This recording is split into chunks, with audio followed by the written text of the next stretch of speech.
C'est un lieu qui non seulement est absolument magnifique, que j'ai la chance de découvrir sous le soleil, mais qui me rappelle l'endroit où se déroule l'histoire, à savoir le littoral atlantique, celui-là.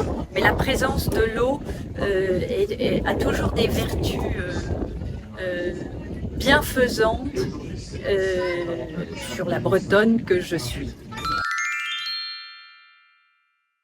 Alors, Barton-en-Retz, qui est un petit village du littoral atlantique, pas une station balnéaire, pas un endroit touristique, mais un de ces petits villages français, certes envahis par les estivants lors des vacances scolaires, mais d'une grande quiétude et d'une grande douceur le reste de l'année, où vit Simone, 85 ans, qui est la protagoniste et qui est une héroïne sans le savoir.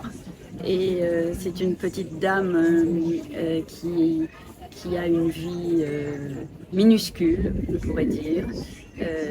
C'est quelqu'un qui n'a pas fait d'études, qui a été saunière, qui a eu un métier difficile, physique, et qui aujourd'hui vit seule dans une petite maison et éprouve une certaine lassitude de la vie.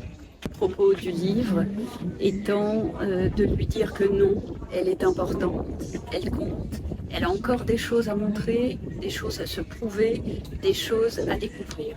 Et on verra en suivant les aventures de Simone qu'il est possible de vivre des premières fois à 85 ans et qu'on peut déployer ses ailes à tout âge, pourvu qu'on soit, quel que soit l'âge, saisi par la jeunesse d'esprit et par la possibilité du regain.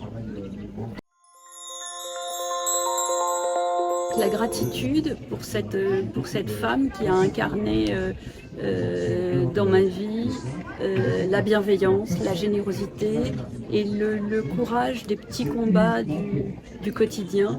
Et c'était une dame d'une grande dignité dont je ne mesurais pas sans doute de son vivant l'empreinte bienveillante, bienfaisante qu'elle laisserait sur moi. Et j'ai voulu rendre hommage à ses grands-parents qui comptent tellement dans nos histoires. Venise n'est pas en Italie, une chanson de Serge Reggiani dont il est question dans le livre. Je dirais une chose très simple qui est dites aux gens que vous les aimez tant qu'ils peuvent l'entendre. Voilà, n'attendez pas qu'il soit trop tard. Et la bouteille à la mer que je jette, c'est profiter des vôtres. Au lac, pardon, c'est vrai. Profitez des vôtres, entourez-les de votre affection, visitez-les, appelez-les, profitons de la vie tant qu'elle est là. Merci beaucoup.